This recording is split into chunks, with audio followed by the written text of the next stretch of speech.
Welcome to Starfleet Universe On Call. I'm Paul Franz, owner of Franz Games. I've an SFU Online, FedCom Online, and Starfleet Warlord. Just a reminder how to join us. We have TalkCast every Thursday starting at 9:30 p.m. Eastern Time. You can either call on the phone, just dial 605-562-0444. Just follow the directions. Call ID is 17702.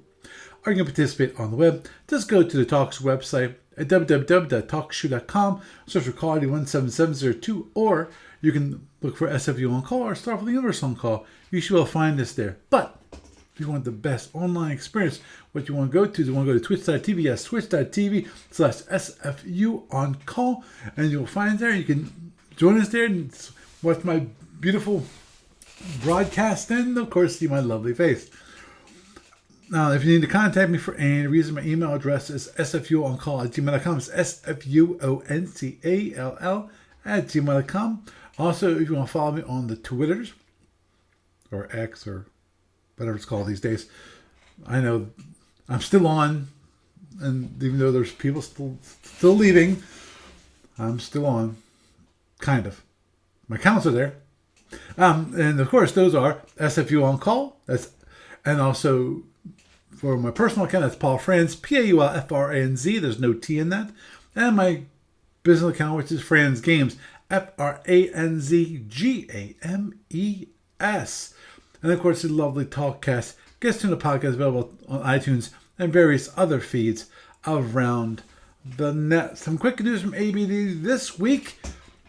And as they've been working on, actually, Module T, at least investigating, sorry, not working on, but they're investigating a new Module T, and Steve Cole was just saying that, that it's going to be kind of expensive, and though somebody did come up to give him some ideas that might just work. So he's still looking into that, because someone asked him to do an updated Module T, and they that's doable, because it's not that much work. And it could definitely, heck, I'd probably buy another copy just because I would have the updated rules and so forth, which would be great, So we'll have to wait and see on that. The good part, actually, of course, this week is Steve Cole has been being able to get into the office more and more, which means more things get done, which is fantastic. And moving on to the found on the online store this week, of course, is Starfleet Times again. I'm going to go through the whole series so that you out there know what they have before you actually buy it. In this case, it's, again, $7.95. This is issues 11 to 15. We've got Naval Construction Docks and Warp Gate in number 11. Number 12, you got the Fiction Everything Production Wheel Concept and Flivver Carrier Group. That would be an interesting ship. I'm not sure if you guys remember the Flivver from the Module C4. Kind of, it's an interesting ship with hover warp and that kind of thing. Moving onward to number 13, number 13 is another humor issue, including bizarre ships like the Federation Police Mauler. And other ones are that. Number 14, fighter bombers and bombers. This is way back in the day before they actually existed. These are 3 or 4 space fighters. And number 15 is first look at the Nicosians and the Jadarian tournament ship for playtest. Now, of course, we already know what that looks like. But, for those of you who have not seen the Nicosians, you can actually look at them for only $7.95. And this is hard copies. I'm willing to bet you have not looked at this, that you might be able to get it for cheaper on ebook. I don't know. It might be the same price. In which case, I'd probably myself buy the ebook, but that's me. I've been trying to decrease the amount of physical books I have down to a minimum. Buy the ebooks, not steal, not copy from somebody else. Buy the ebooks so Steve Cole gets his fair share for his IP material. And going onward from there. Moving onward to the SFU tournament. We got the Sapphire Star 18 tournament. Sign-ups are closed. You snooze, you lose. In this case, they've already got the tree has been posted. I have to set it up on SFU Online. I will hopefully be able to do that this weekend. If not, the worst case scenario, I will be doing it next week. because, of course, it's Thanksgiving holiday. So I should have some time, maybe on Thanksgiving, after that. That's assuming I will not be able to get it done this weekend. I should be able to get it done this weekend. It shouldn't take me that long. So I should be able to get that done. Take me 15 minutes, half an hour. Tough part is converting it back into a format that I can then run through my scripts. Moving onward and forward, there's nothing new on the online client other than there's an issue with Windows, which I think I told you about last week. Haven't had a chance to go back and look at that. I might have to do a lot of work on that to get Windows up and running. I have to wait and see. I might have to install. I don't want to think about that. I don't know all the tools to actually create the installer on another VM. I think that would be nightmarish. Moving on forward to the library report. There's no updates posted. Looks like there's probably some stuff in my email which I need to go through so that there are some fixes that can be posted to the library. And with that is the news for this week. And it's me, as all Paul fans, welcoming you to Starfleet Universe on call. And tonight, we have Doug. He actually showed up. Say hi, Doug. Hi, Doug. And actually, that's it for tonight. I'm here, but that's about it. Topics, actually, let me first do this. Apologize. I really need to remember to turn down the sound for the iPad before I start the podcast. I apologize for having to do that every single time to y'all. And you might just have accepted it by this point. But anyhow, actually, I want to do a quick talk about the Juggernauts again. There's actually some more posting, which is it's going to be a quick discussion. It's very, very short because it just has some ideas, and I like them, and so I want to just bring them up real quick. About Charles Gray has actually thought of an alternate, basically a product, something like the Andromedan threat file.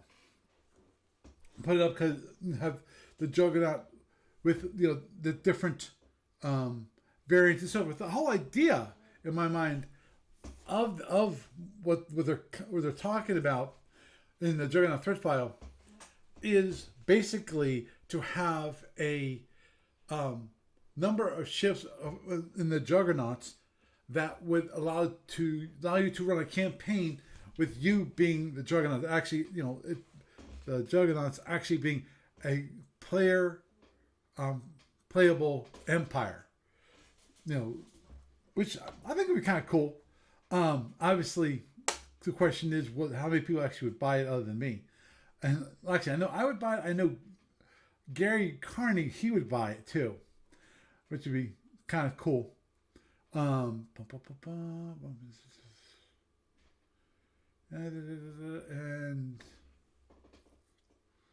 yeah, Gary Carney, the almighty and historian of SFB, he just mentioned that for its worth, he says, for what it's worth, the former Shapeways product pages for such units as the Juggernaut battleship suggested that when quote-unquote real data was uncovered regarding such units, they turned out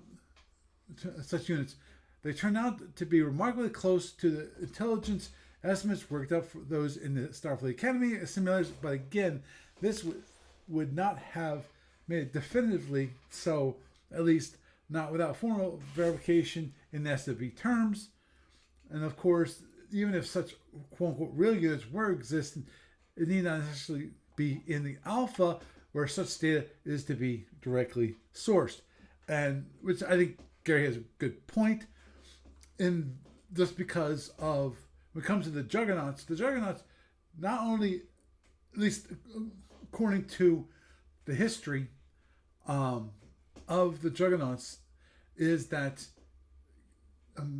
here it is. This is the one that Gary brought up earlier with capsule number 41, which was the Juggernaut Tartarus, which faced the Hive ship Star of Redemption which was outside of the Alpha Octant, outside of our galaxy, is when they met up in the Fire in the Deep fiction. So, actually, what's one I really need to buy catalog number 41. That'd be a good idea to do. But is there one? I wonder if the prospect of a dedicated home. Oh, don't get me started. Oh, I'm sorry. I was reading on, and he's mentioned having a dedicated home galaxy module.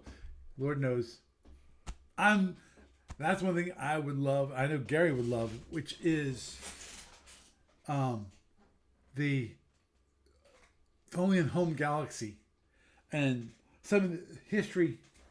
Oh, okay. So we got another one. They would buy a Juggernaut threat book also. Okay, so we got 3. Steve Cole, come on, we got 3. So we know there's more out there that would definitely purchase that, especially considering that even for nothing else, in a Juggernaut threat book would be that you could actually consolidate all of the Juggernaut ships into a single book. And then you can add some more from there. Obviously, take a bit of work, and I'm not sure. Obviously, the biggest issue there, when it comes to having a Juggernaut thread book, would be time. I know that with the injury that Steve Cole has been dealing with for. What is it now? Jeez. Oh, I forget how many. It's been a couple months, if not longer. He ain't getting younger. Oh, I know he's not getting younger. Don't get me thinking about that. It gets me nervous. I know I'm good. I'm good. SFU and mine will continue on. How much time would it take to do? Right. Exactly. Yeah, the question is how much time would it take him to do it, and is there an interest in it enough that he would want to do it to publish it? Right, and fit into the schedule because the reason why I brought up his injury was just the plain simple fact that anything that he was working on got pushed by months, So those things basically got put on the shelf until he recover, because he needs to be at his office to get things done. Now he's getting back to the office more regularly. He's not. I don't think it's every day at the moment, but it's much better than it was. While there it was nothing, and then I think a couple of weeks ago it was like one time. His physical therapist is really happy with his progress and so forth. He's actually able to walk around now. I'm assuming he's walking around with a cane. He's not, because in his updates he has not been mentioning about if he's using your cane or not. But he's going into the office. He actually is driving himself. So that tells you how well he is. So. That'd be cool. Obviously, one thing you're actually mentioning, of course, is Saltorians. To me, that'd be kind of interesting, but not really. I don't think it's feasible.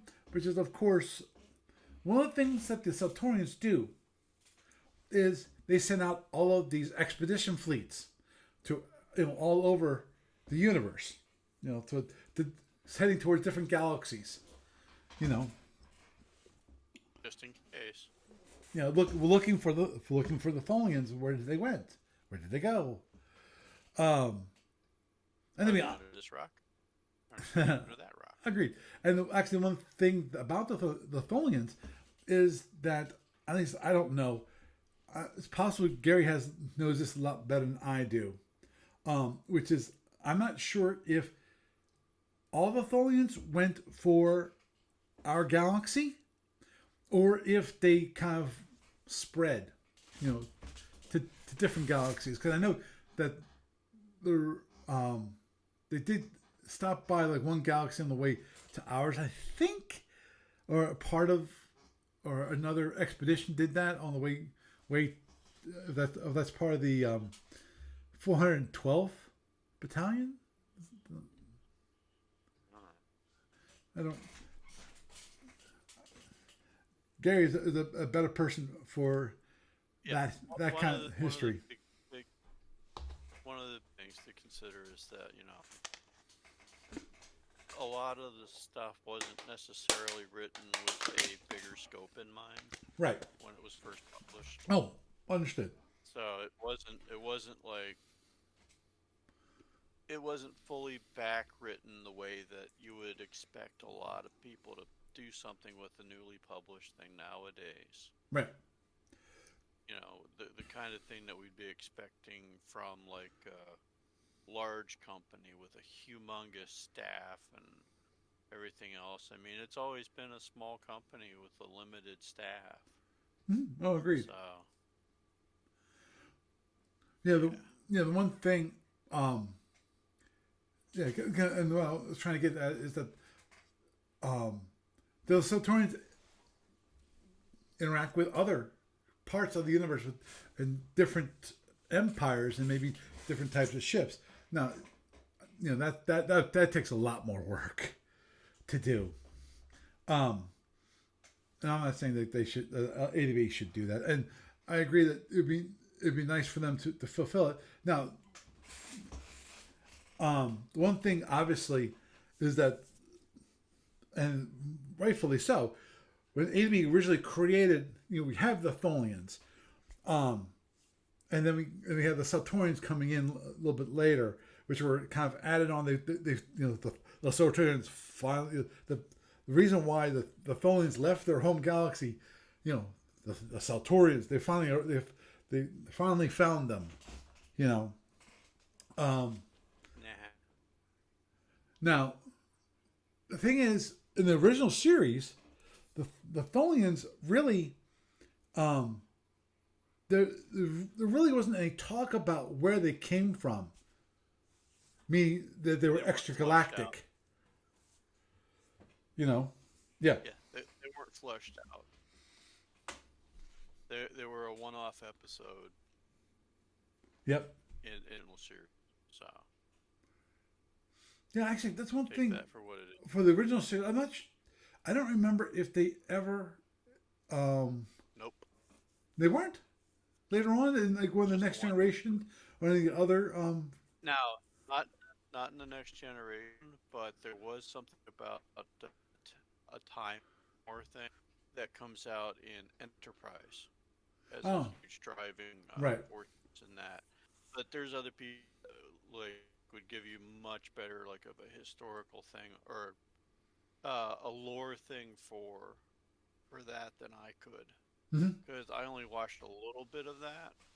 I forget why at the time, but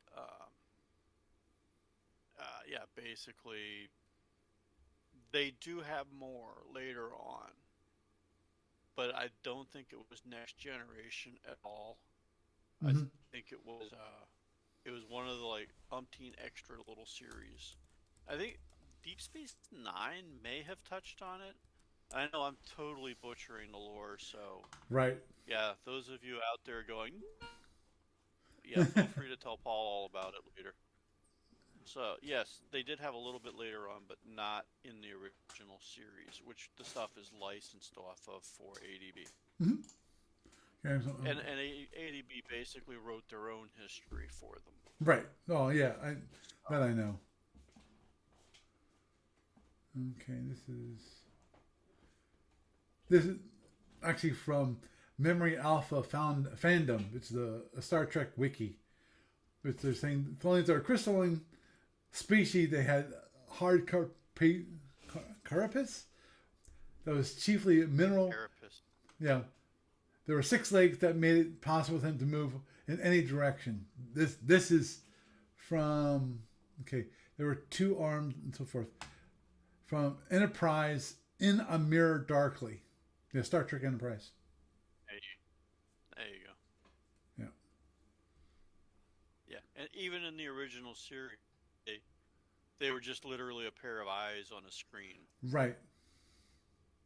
and the ship with the went into two pieces, two separate ships, and then did the web thing around them. Right. So, Right. Yeah, I remember that episode. so there was Yeah. a wide latitude of stuff of material to use.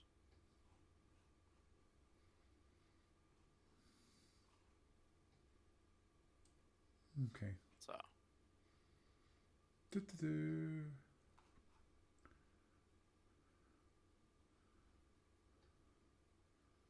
Okay. so where were we going with this again? Sorry. It's okay.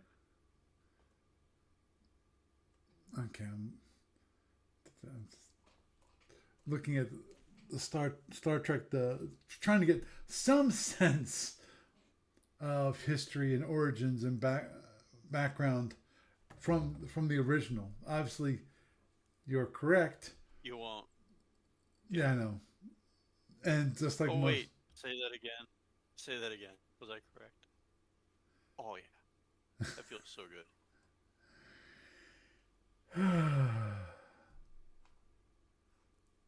thank you so much. Just two boys and Sweetie. So,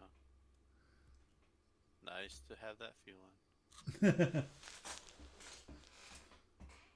Yeah, and, yes. Dave just mentioning that Tholian ships made an appearance on the Star Trek Enterprise. There's a two-part episode, and yep, again, in a mirror darkly, Dave saying that it was a fantastic episode. And Deep Space Nine mentioned the Tholian ambassador in one episode, so they were Not a lot to go on. yes, agreed.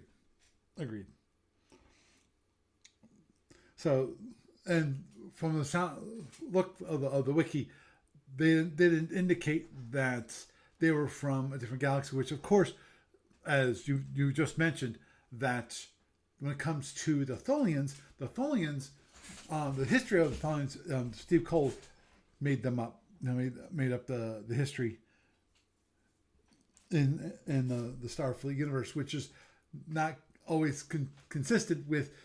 Okay, I was about to say Starfleet battles is not always consistent with the history of Star Trek, which Star Trek is not always.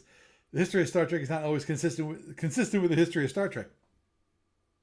Exactly, and remember, it was only licensed up to a certain point. Right. After which, Power then owned all the IP for the Trek universe.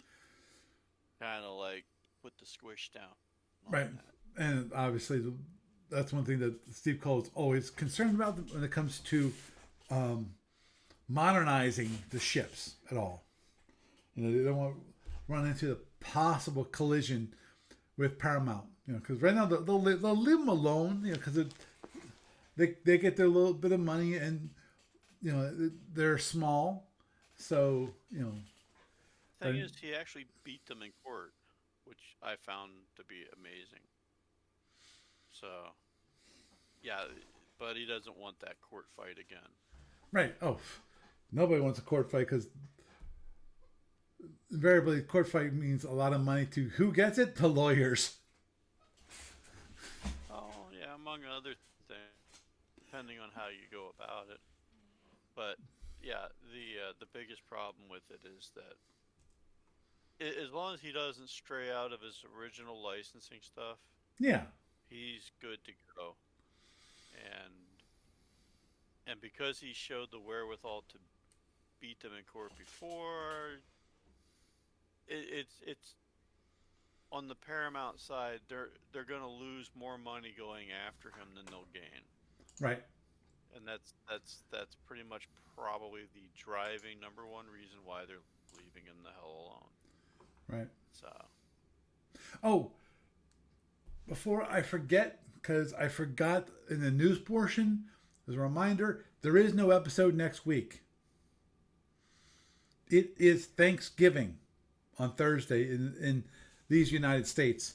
So, as such, since I live in America, we celebrate Thanksgiving. I will not be doing a podcast on Thanksgiving.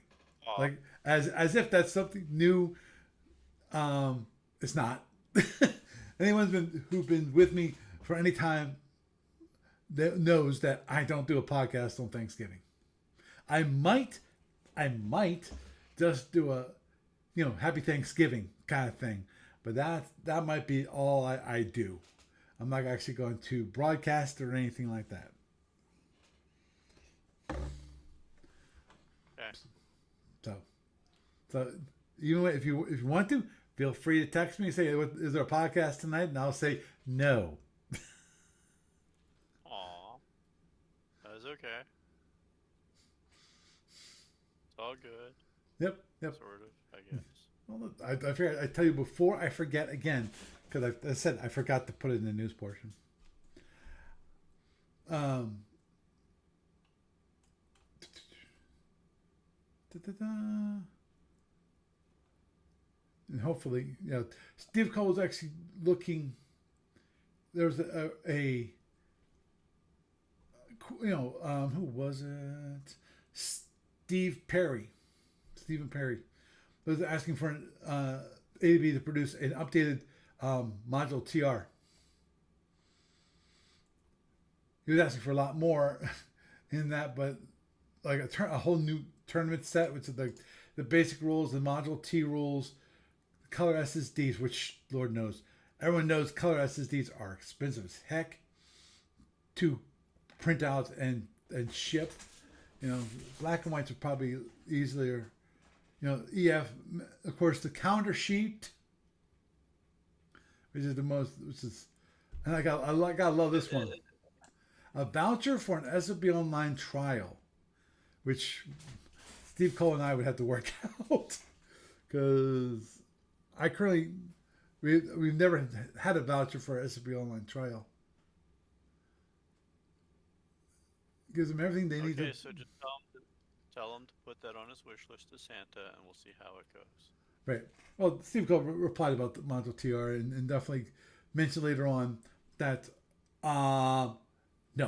when it comes to the actual counter sheet, because where did he say it? And that is okay. He mentioned something which was funny to me. I found a little funny. Steve Cole said the problem is that given that we do sell 20% of our units to brick and mortar stores that agree to never sell at a discount, something I didn't know until now. I know we don't sell to wholesalers or discount retailers anymore. We'd have to charge a base price high enough that we wouldn't lose any money on a sheet sold to a store. The base price is going to be around $24 a sheet. 3 times the normal price of a sheet printed 1,000 at a time. I suspect that this to be so high that you wouldn't want to buy it. And I tend to agree with that statement. It would be nice to actually have module T. But yeah, oh yeah. Also, the guy mentioned megahex counters for tournaments, which is not megahex counters are nice to have. They're nice and large. Someone can easily walk by and actually recognize the ships. But again, counter sheets are expensive as all get out. Well, if it's we could do that at frickin' gamers if you wanted to do a big scenario. The problem is getting players to come in and do it. Right. Oh, agreed there. I totally agree It's there. such a small player base. I mean, you've got a few. You got people that like to call in and listen and talk here, but at the end of the day, getting these people to come out of the woodwork, like it's like pulling teeth. So, it's like, and the thing is, if nobody wants to come out and be seen in public doing their thing, then how do they expect to grow their thing? Because not everything is online, you know. Not everything exists through the internet. So I know this may be a radical concept for some, but it's like, how did the thing grow way back in the day? Because it was in a highly visible spot Right. at a major convention Yeah. where people would see it and Oh, say, "I want to learn how to play that." oh, I, Doug, we've had this discussion Oh, many, many, many many times, times, yes. and Lord knows we both agree on that.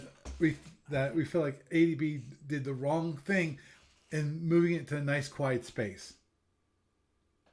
Well, and It's good. I'm not even going there. I'm just talking about like right now. I mean, if you know, this guy, this other gentleman's talking about, I want this whole tournament module thing. Okay, the reason it's not being done is because there's not going to be a market for it. It's not worth Steve Cole's time and effort to do something that, hey, it that's not that difficult for somebody to do as their own labor of love. If they Mm-hmm. wanted to set up a tournament Yeah. and have it look all fancy and neat and everything, it wouldn't be that difficult to do. It would be a little time consuming. But on the other hand, it is a bunch of work. And because we don't have a lot of like new people coming into the hobby, into this particular game thing, it's just not going to happen. Yeah. So, I mean, it's just kind of a sad fact of it. I mean, if some of you, if people that listen to this podcast, I don't know how many people listen in over time. I mean, you have other people that'll tune in and listen that aren't listening right now. But if you want more people to do the thing that you like to do, schedule something at Gamers and come out and do it. And even if you don't have the turnout for that, do something at Gamers and maybe you'll meet somebody else. I mean, there was one guy in this area where I live that, kind of came out of the woodwork after I've been running Gamers for this will be 16 years coming up. Yep. And, you know, the other, a few years ago, this guy came out of the woodwork and said something and then kind of disappeared. And he came back last year and said something and then just kind of faded off. And it's like, yeah, if that's how people are, then they're not going to get new people involved. You know, they, it, that's kind of pet peeve of mine. You know, if you want, you should take into consideration what does it take to grow the thing that you want to Right. have done. You know, so I mean, I run Gamers because I like to see these people like twice a year that I don't get to see hardly ever. I get out twice a year right now as far as gaming stuff goes for the most part. I can't really think of the last time in the last few years that I've actually gone out to do anything wise other than at Gamers. And that doesn't help, you know, as far as finding new people because, I'm not getting to the nearest game shop, which is something like probably about 15, 20 miles down the road. You know, used to be around the corner, but they moved Mm-hmm. to another county. No, they moved to another, not just like another part of the township or something. And it's like it's a graying hobby, and to get more people in, you gotta do the thing and do it publicly. One thing that I remember that I thought was really nice.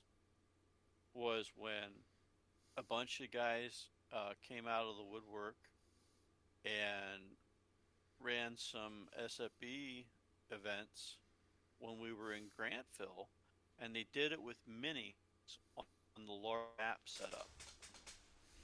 I thought that was really cool. But then again, at least two of those guys moved out of the area and live in upstate New York now. So,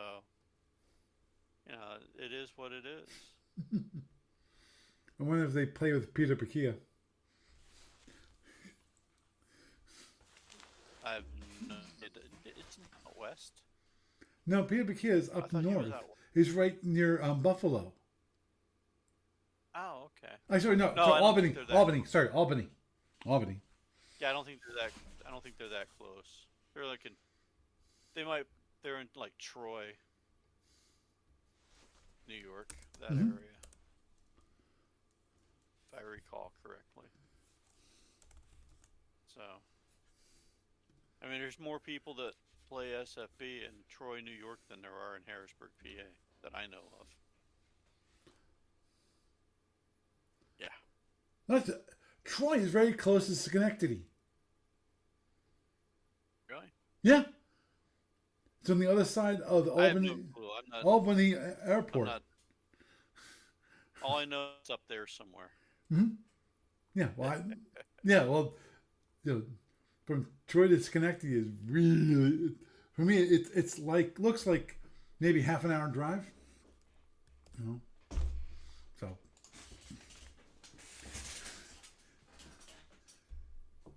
they're playing in the Were you snow. thinking of doing anything? Wow. In Pittsburgh? Yeah. Oh, Wow. might be getting a dusting tonight, Yeah. according to Pam here.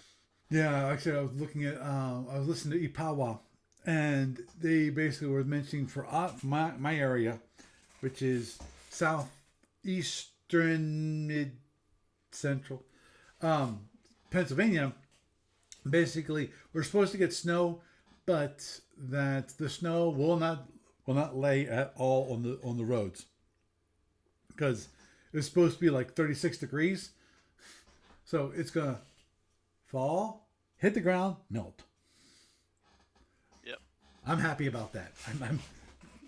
The reason I'm happy is because of two things. One, Saturday I'm going to go see my brother and have dinner with him and his wife.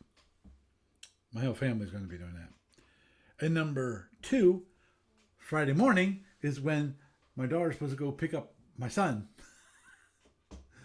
So it's like I don't want her driving in snow or have to delay going to pick him up. So.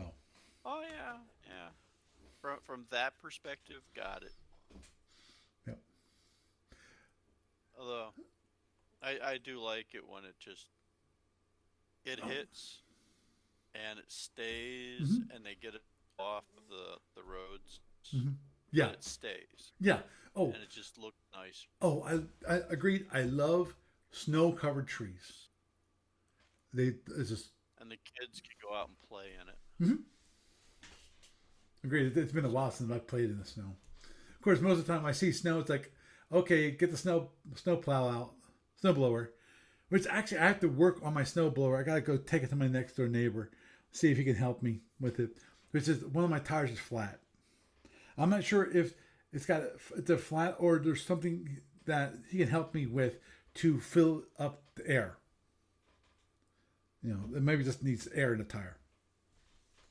I'm hoping it's just that. It's not like the seal's broken and he needs to do something drastic.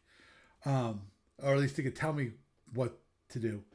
Because if I need to take it anywhere, I'm going to have to get him.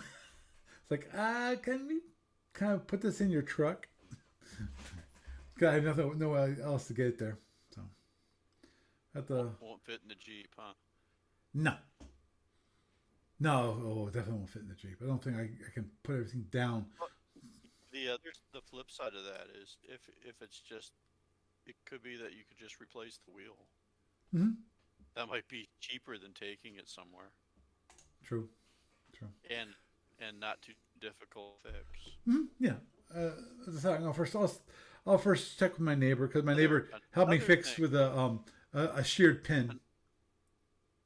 Yeah, another thing is actually have to go to a shop. If you talk to like a lot of some of these places will like pick it up for you. Yeah, true. You know, they'll have. I remember doing that when I was young, as like one of the various odd jobs I did when I was first out of the army. Hmm. One of those was like a small repair shop had a thing where they needed somebody to just basically deliver mowers that they fixed.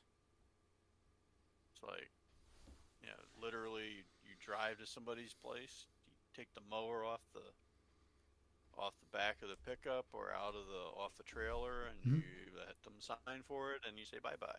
Right. Understood. That was it. Hmm. So I mean, you might that kind of setup. It just might cost an extra like 10, $20 something for that. Yeah, probably. And then I have to get And to the. again, and again, there's also a certain point where it just might be if it's just literally a flat tire. How much does a new wheel cost I with don't. a new tire on it? Yeah, I it's a I possibility. don't know. I don't even know how to get it off the snowblower. So I have to look at it before I run into an issue. I didn't realize that it was flat until the last snow of last year. So And that's one anyhow, of the things that makes me feel kind of like wanting the house thing again because like at the place we're renting right now, I don't have to do any of that stuff mm, because the landlord's contractually obligated to like have somebody like clear off all the snow and oh stuff like that. oh, I know. They even do like the leaf maintenance and yard and crap. Yeah, So yeah. It sounds like when my wife and I had a condo where basically it was like a what am I thinking of? HOA, like a homeowners No, well, association. I had a homeowner association. Don't get me started on that guy. On that, which was nuts. But Yeah, nobody likes those. so it was a condo. So everything outside the house was taken responsible by not even homeowner association. It was we paid the guys to keep for maintenance of the place, and Coven. they also did all the snow blowing and all that kind of thing. Of course, what Yeah, it's ticked me off is that we had to pay them mental. extra to actually plow the snow. Every every single year we paid extra for that. Every single depend upon how many times that we got snow. Yeah. But anyway, Condominium or covenant or something like that. yeah, it was a condo. Yeah, we owned the house. It was we had a mortgage and all that kind of thing. But again, it's a condo, so we owned the inside. We didn't own the outside. But anyhow, Yeah. to get back to actually start for the universe, Oh yeah. as I Sorry. mentioned in the news portion, the Sapphire Star 18 tournament is set. That the signups are closed. We got all 16. Actually, one thing I did was I actually emailed Rick. Where is he? Where is he? There it is. Masia. He's going to fly the Hydrogen versus Seth Szymanski's in the Orion, that should be an interesting fight. We have Lee Hanna versus Jeff Clark. That's going to be IC versus the Romulan RKR. So it's going to be a plasma duel. All kinds of fun stuff there. Then we have Ron Brynmeyer versus Justin Reuter, who that's the Wibis. It's the huh? I was gonna Sure. say it's the in the middle. One drone, one phaser, one. So it's not the drone. Sorry, it's not the Klingon configuration or the Zinni configuration versus the Zinni, which is going to be Justin's. Steve McCann is in his big surprise. Win Ox box. 3 phaser ones No. and a phaser G. Big surprise. He does well And in. you're going to be the No, you're he's going to gonna. be the sacrificial cricket. Yeah, I'm not playing against him at the moment. To play against him, I think I had to make it to the finals because he's on the other side of the tree. He's going to be facing George Hornberg in the Lyrian, and Peter Bakia. Big surprise, he's in the Gorn. He's been in the Gorn lately. Zinni was his ship for the longest period of time. He actually has a set of counters which were what he played in the tournament. And I still remember how worn those things were. And he could fly against Dana Madsen in the Lyran. And Daniel Bistef in the Hydran is going to fly against some guy called Paul Franz in the Saltorian. He's in, this guy. Oh, you're playing against the Hydran? Yeah. On the first one? Yeah. Sweet. This is going to be insane. That's going to be interesting. Yeah, I know it's going to be interesting because. Let me give you a pro tip. Don't get shot at point blank range. Duh. That's a duh one. We got Bill Scheller actually signed up. He's going to fly his Klingon. That to me is not the first time he's done that. And against John Wrigley in the Tholian. And they got Jack Taylor in the Zinni against Carl Magnus Carlson in the Romulan RKR, which to me is one of the more interesting battles, just because we've got drone versus plasma. Yeah, that could be interesting. Like, yes. Who wants to anchor who? Mm-hmm. Yeah. Exactly. Now, the good thing for the Romulan, obviously, is that he's a turn mode B versus the Zinni turn mode C.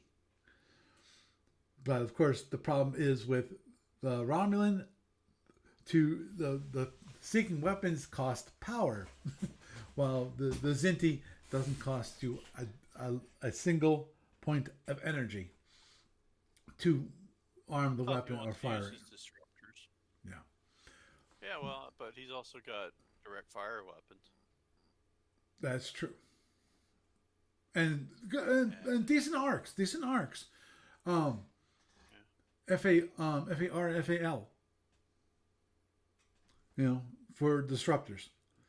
So he can still fire his disruptors while he is facing away from the Romulan, which is good, which is a good thing, because then you can still be inflicting damage on him while you're running away from his plasma, assuming it got that close in.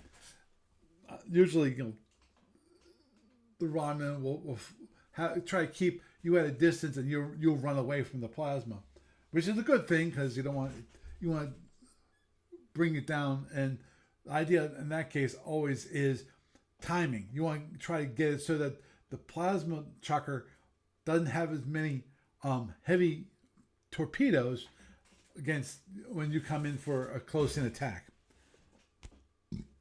And obviously, fortunately, the Zinni has drones, so he can he has his own seeking weapon, so the Romulan might also be running away, or at the very least wasting his energy on phasers to knock down the drones. Now, the Saltorian versus the Hydran, that's going to be fun. Kind of an interesting matchup, actually. Mm-hmm. That is kind of interesting. Yeah, because to me, it's not the Hydran, it's not the ship, it's the fighters. Because the fighters which are totally independent of the ship, and they can. But they're so vulnerable. Mm-hmm. They're so vulnerable, though. I mean, his problem is he knows it's kind of a. It's an interesting tactical issue. I mean, he launches them, they're dead. If you have anything that you put into them, you've got a delay before they can shoot. So he's got to. And they're limited to speed 15. Yeah, and he's got to have it timed. He can get them out, and it's either going going to suck up some of your firepower so he can get his ship in on you, or he's going to use them to help finish you off. Right. You know, because it's kind of a difficult thing to use to get an intermediary shot in, or to get an early bit of damage in on you. About the only way it's going to work for him is if he can time it so that you've fired everything, and then he can launch them and can be close enough to hurt your ship. Or he's going to have it so he can launch them. They're far enough away that you have to waste a lot of weapons on killing them. And he can get in on your ship. Or you ignore them and try to kill his ship, and he lives long enough to tractor you and let them finish you off. You know, so. Because, I mean, he doesn't need a lot if he can get those two guys on a down shield of yours at range 0 with a het. Mm-hmm. You're going to be hurting. Probably going to lose. But on the other hand, they are very vulnerable. I mean, you could take them out with hit and run raids. You know, you get a shield down on him.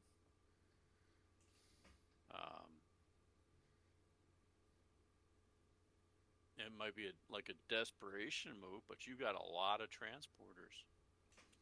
That is true. And but the other side of that is, if you can do enough damage to destroy his fighters, then you're probably going to win the game anyhow. So, just so many different variables on it. But hey, we should probably talk out an entire strategy session just so that your opponent can hear it. And that way, when your plan is completely not followed, your opponent will be utterly surprised. Well, exactly. Well, see, that's the thing. There's a question: will I actually follow the tactical advice given and stick to the plan? No. Yeah. Okay. I'll be taking bets on this at aisle 6. Exactly.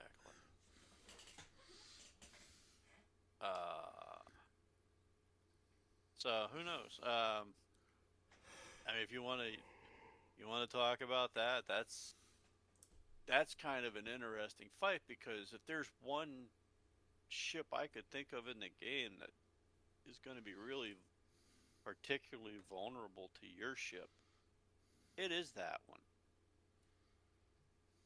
Because you should be able to get a shield down on them and get a second or third pass on it. You keep your speed up, you don't let them anchor you. You know, he's more in danger from being Mitzia'd than you are. That is very true. That is very true. That's why invariably Hydron has a hard time winning tournaments. Is because of the Mizia.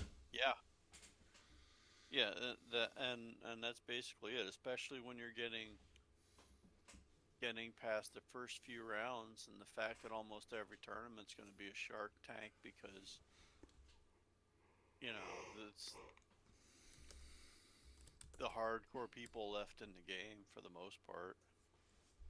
You know, the very experienced players from way back in the day that have decades of experience with whatever ship they're flying, and or just in the game itself. Yep.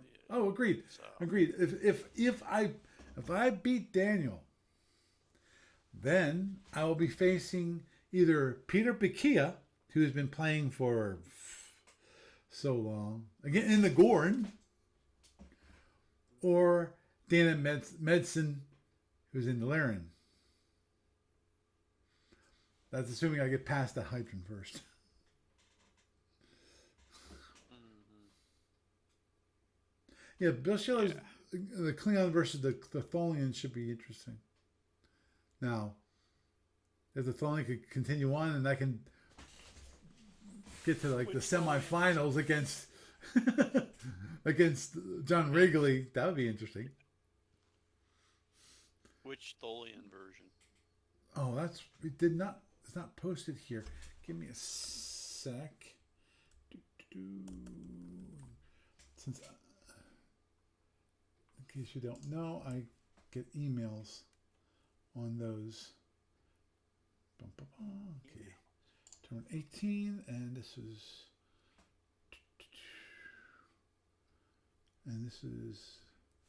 who? Okay, it wasn't Jude, it wasn't Stephen, it wasn't Daniel, Seth. You know what would make it really interesting is if they just shuffled all the players every round, so you don't know who you're going to fight. Oh, there it is. Okay. Wrigley. Crash and burn. He's playing the Neotholian. Okay. I like that one. Yeah. I like that one more than I liked the other one. The Archeo. Yeah. I mean, it's a good ship in its own right. It's well balanced, but I just always kind of thought it was a little too fragile compared to the Neotholian. Mm-hmm. Oh, understood. And the great thing well, I'm not sure if that's good or bad, which is obviously the big thing with the Archaeotholian is that it's got a lot of center hull. While the Neo has it split between forward hull and aft hull. Yeah. But I think the Neo's slightly more robust. Like for like just overall in a tournament setting, I think it's going to be better. Mm-hmm. That's just my opinion. Oh, understood. Understood. Any ship can win against any opponent, theoretically. That is true. That is true. It's like baseball. On any given day, either team can win. You can have the best team versus the worst team, which actually, in my mind, happened this year when it comes to the Yankees versus the White Sox. And the White Sox actually, on one game, they completely trounced the Yankees. It was actually beautiful. It was gorgeous. I loved it. I watched the whole game. It was one of those days that I couldn't watch the Orioles because I think the Orioles weren't playing that day. So I watched the Yankees versus the White Sox. So, and actually, it was a pretty good game. I enjoyed that the Yankees couldn't hit worth a darn, and the White Sox just kept on beating up on the Yankees pitchers. So. Okay. Not to have anything against the Yankees. No. Trust me, I was ever. There's this one guy I had not seen him for a while, but for a couple of weeks there, I'd run into him because he worked at the grocery store that I go to every Saturday morning, and he was a Yankees fan, and he noticed, of course, I in my normal Orioles regalia, my baseball cap, and actually my T-shirt. I wasn't wearing my. I don't think I was wearing my hoodie those days because it wasn't that cold. But he bring up the Orioles, and we talk a little bit about baseball. And of course, I grumble. I say grumble because against the Yankees. And when I'm talking to a Yankees fan, I'm not gonna malign him or anything. The Yankees are a pretty good club, but of course they're my enemies. So at least the enemies of my baseball team. And that's baseball is just one of those things that I can hate the team, but like the players individually. It's just like the Red Sox. They're rivals. Yep, they're a rival. Exactly. Big Pappy and the Red Sox. I actually, the last game, because he was retiring, the last game he was playing against Baltimore, I actually I found out that he was going to be there. It was going to be the last game against the Boston Red Sox. I quickly got a ticket, drove down to Baltimore to watch Big Pappy play against the Orioles. Now, the Red Sox beat the Orioles, so I wasn't happy. But I went to see Big Pappy play because of, Big Pappy. He's a great guy. He really is. But he was a Red Sox, so I never wanted to see him come up a bat against my O's because he would actually hit really good. So anyhow, for those of you, okay, two things about Sapphire Star 18 tournament. Two things. Number one, for those playing in it, a reminder: first round needs to be completed by December 12th. Number one. I'm sure he gave us a little extra because of Thanksgiving. Round 2 needs to be done by January 2nd. They're allowing for Christmas and New Year's. That's number one. Number 2, Dana and Peter will be playing tomorrow night. That's Friday night. So if you're listening to this on Friday, hopefully you are, or if you're watching and you want to get on SFU online, remember you can get on. Just register for an account, and you can log in, and it's free. So if you want to, you can watch the game live. Obviously you have to download the client and so forth. It should be beautiful. They're playing tomorrow night, 7 p.m. Eastern time. I know for you West Coasters, that's a little bit early. That's 4 o'clock. But of course, they're on the East Coast, so just like I am on the East Coast. But so that's two minor things I wanted to bring up about the tournament before we end the discussion at the moment, because Lord knows, as you said, I need to keep up my speed against the Hydran. It's because I do not want to get close to the Hydran. I don't want to get within range 3. Not initially. Oh yeah. Because my biggest issue is the fusions and the phasers. Yep. And of course. Yep. Yeah. And I can't. I'm not going to be able to avoid the Hellbores. But if I can keep a good distance, outside of range 5, that'd be pretty good. Now, obviously, here's the problem. I want to make sure his weapons are not in arc while I'm in range 5, because I want to be within range 5 so I can do as much damage as possible to him. So always one of those catch-22s when it comes to offense versus defense. What's your max range on your shield crackers? I'm pretty sure that's range 10. And how many do you have? Do you have 2 or 3? I got 3. Give me. Let me bring it up real quick. Shield cracker. Yeah, out to range 10. And that's a 50% shot at range 10. 1 to 3 gets 4 points of damage. Yep. Range. That's every turn, right? That's every turn. They cost 2 points of power to arm. 3 to 5. Range 3 to 5, it's 1 to 4 to hit. Range 1 to 2, 1 to 5. And range 0, it's an automatic hit. Well, 1 to 6. I know if they have their Wild Weasels going with a +2, so you're going to have a shift there, Now, of course, the big issue with the particle cannons is range from 5 to 15. It's a 50% shot to hit.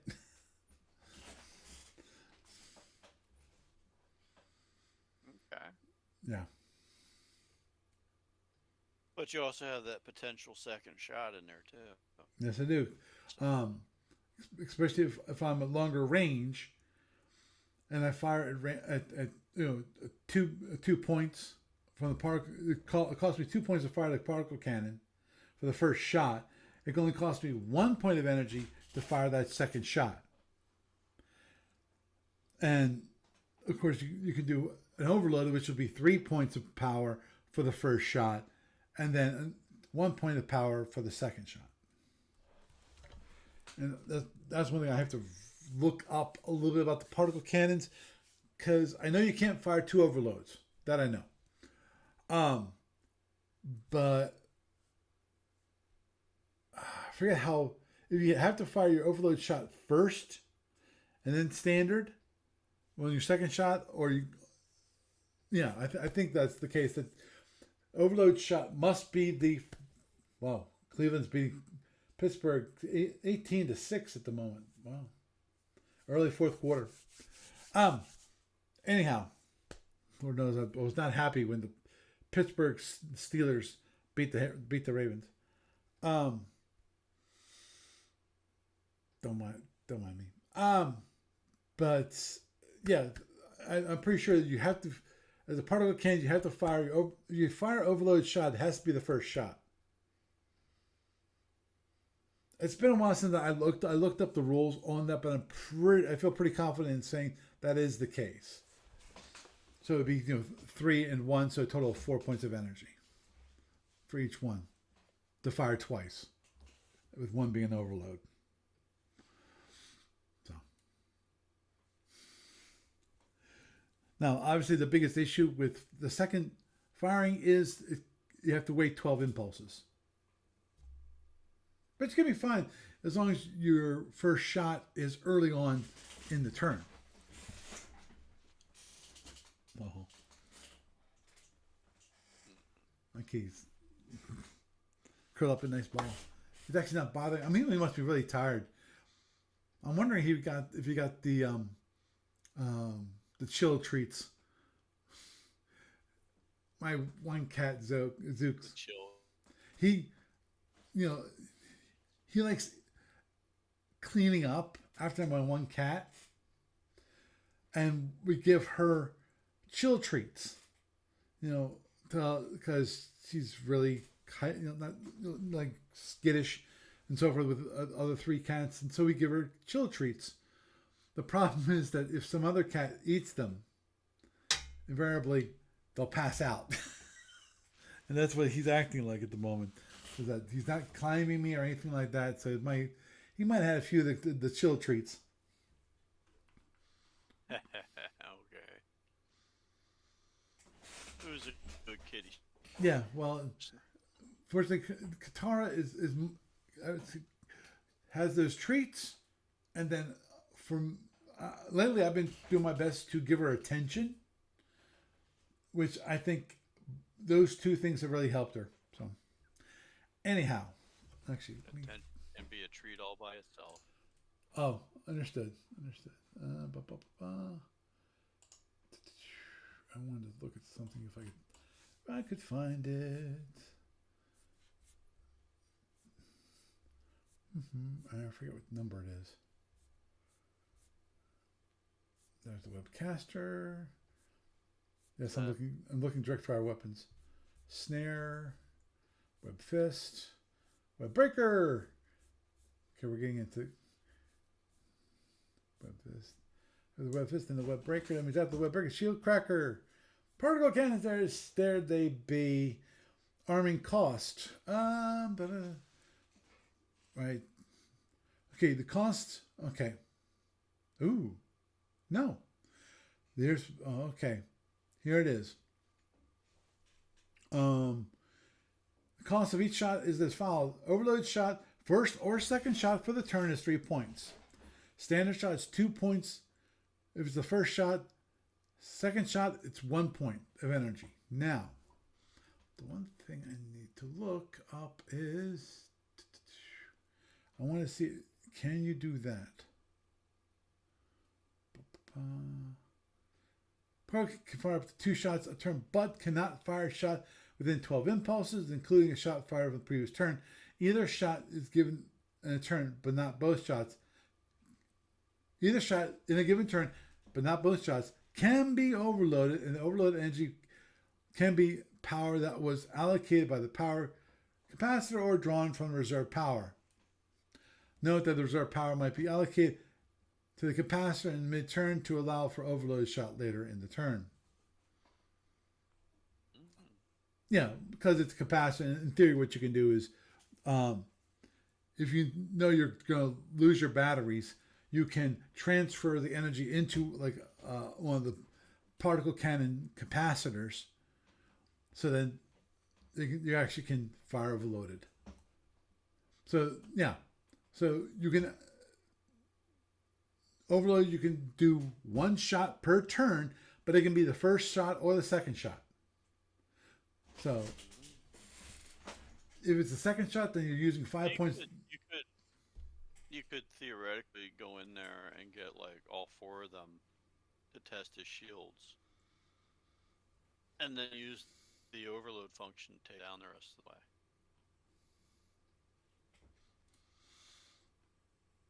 True. True. A lot of times what you do is you use the shield cracker to test the shields. Yeah, but you get your first shots in on them, Mm-hmm. and maybe you weak shield, and then you run away, and then you turn back at them and do your overloads to take the shield the rest down.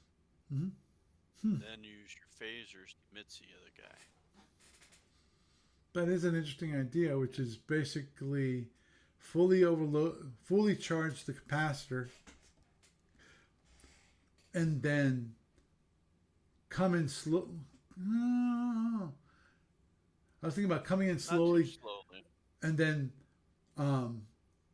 fire at a longer range with standards, and then keep closing in. And then if you get it, the timing is the tough part. Do you then come in and fire the overloads at a closer range? Well, yeah, and the problem is he wants to get to close range, Understood. I agree there. which is yeah. So At the same time, the question is: do you want to go for the outside of the board or the inside of the board? Usually, people want to go for the inside, but that's not. You can't always maintain that because of the other players can come in and basically beat the crap out of you if you try to hold your ground. Especially if you well, want, especially if you want to try to keep an open range. here's here's the thing. You come in and you keep a medium speed to start, and then you speed up, and you try to clip range 15 or so with your standards Mm-hmm. and your maybe like range 10 with your standards and your what you call Shield them all in crackers. one shot, your shield crackers. You try to get you, you get one of his shields down, especially his number one. If you can knock his number one shield down, it almost doesn't matter as long as you can keep him from getting to close range. Because if you can just start peppering a couple phasers here, a couple phasers there, in the range 8 or less bracket, you're good. You can Mitsia him to death. The only downside is if you Mitsia him to death, does he get to where he can tractor you, or do you kill his tractors along the way? Do you manage Yeah. to keep him from being able to put his fighters on you? If it takes all of your weapons to take out all of his weapons. Right. Right. So there's a lot to it. I think you're looking at a multi-turn. The longer you can play it, the more likely it is for you to win kind of game. Mm-hmm. And if you do an overload pass on them, maybe if it's necessary, like just overload two of them and be ready to use reserve power to overload the other two. Or what's the arcs on those things? Are they funky, or are they all in the same forward arc? All in the same forward arc. So there's no R or L Nope. thrown in there. Nope. Okay. I wish. Yeah, because I mean, it's like the tricky part is getting that second shot in. You could also just treat them like disruptors and not worry about the second shot in a particular turn, Yeah. and just do like mid-range passes. You know, handful of phasers and all your particle cannons. Grind down his number one shield, even if he bricks it. Take however many turns of running around the edge. If he's chasing you, you're gonna get shots on his number one. You get his number one shield down, and the problem for him is everything bears through it. True.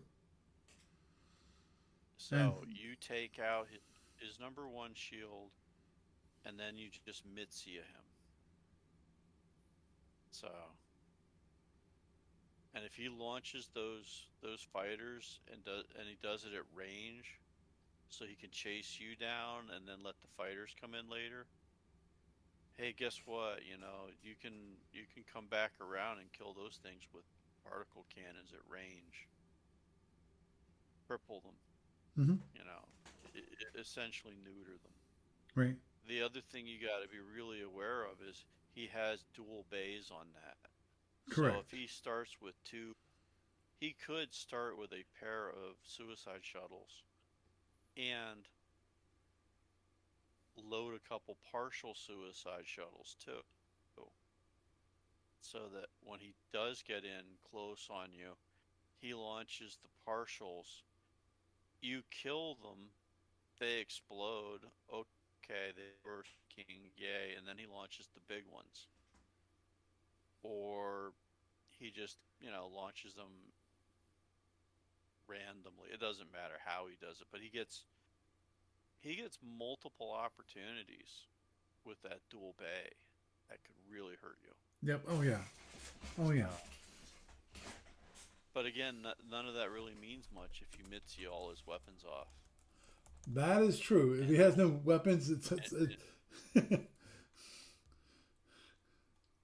makes well, him. the flip side of that is once all his weapons are gone, if you have anything left in the tank, if you save your a few phasers,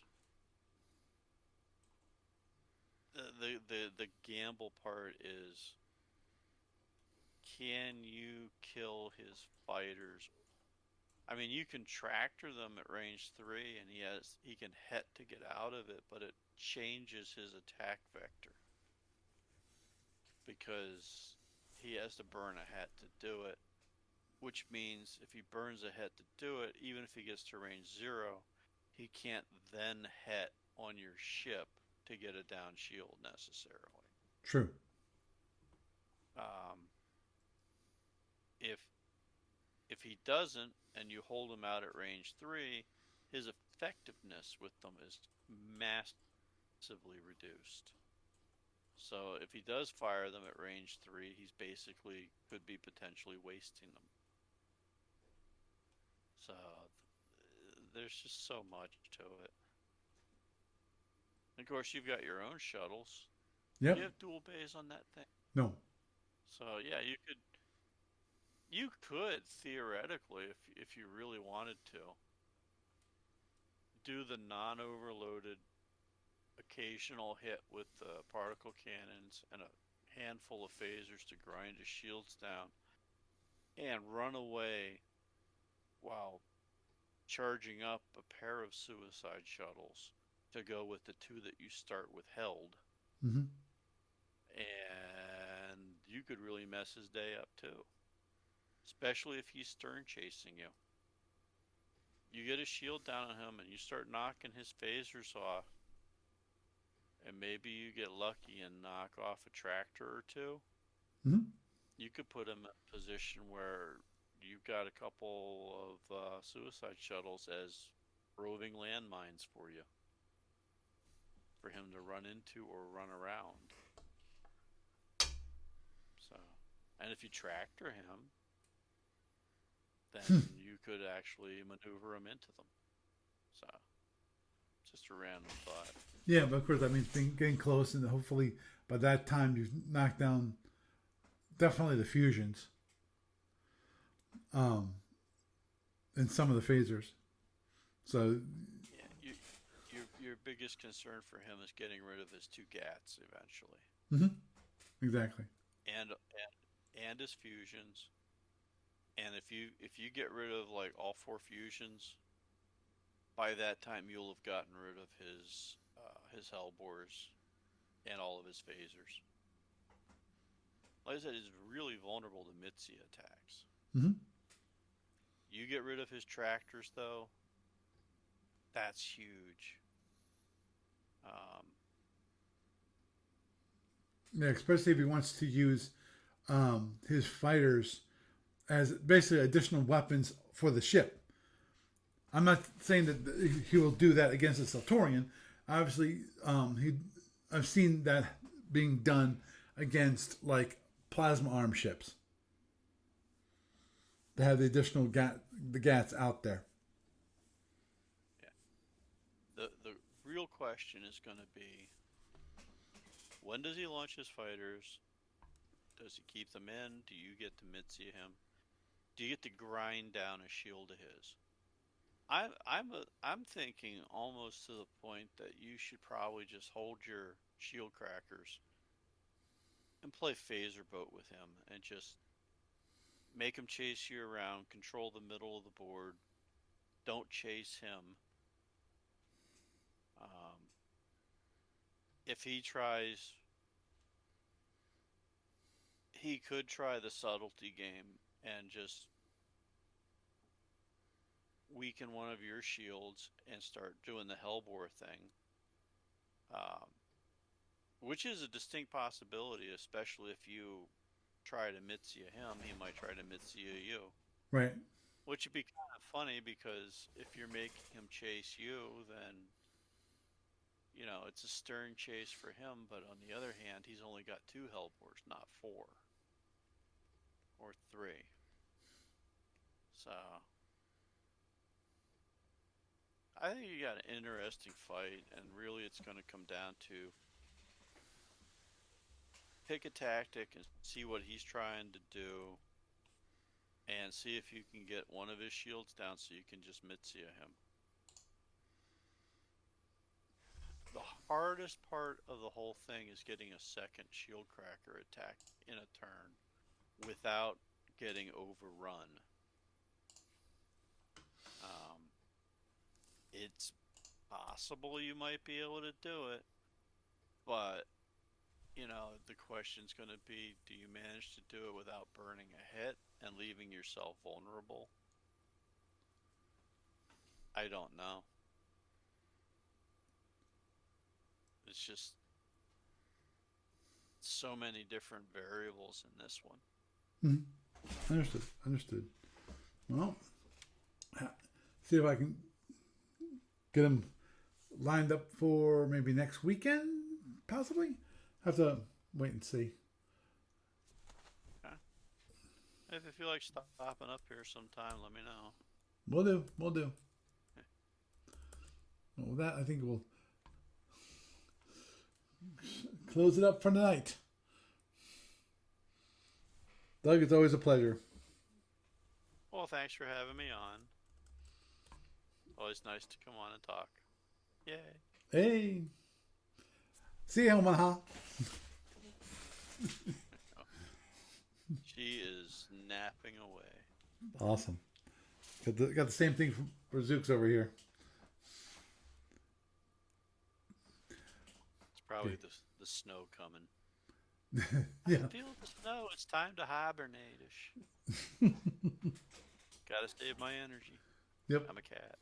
Yeah. Exactly.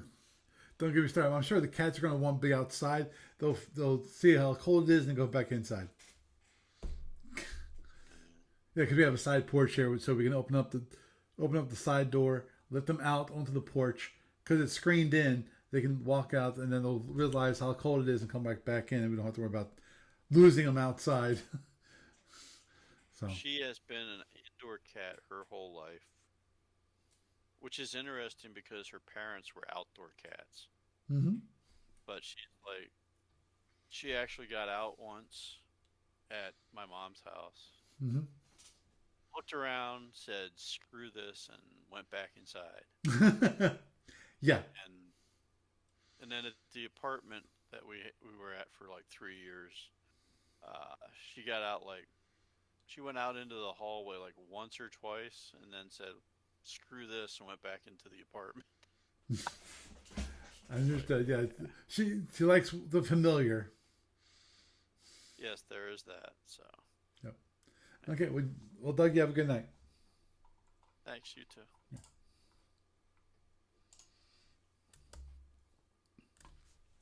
So we had nice little discussion about the Juggernauts again, which is always nice to talk about that. And Sartorians all over the place, including talked a little bit about the Sapphire Star 18 tournament, which they've got all the signups is closed. It's all set.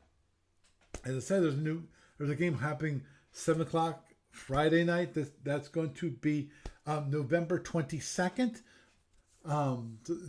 If you're listening to this after the fact, so if you're after the 22nd, then you missed it.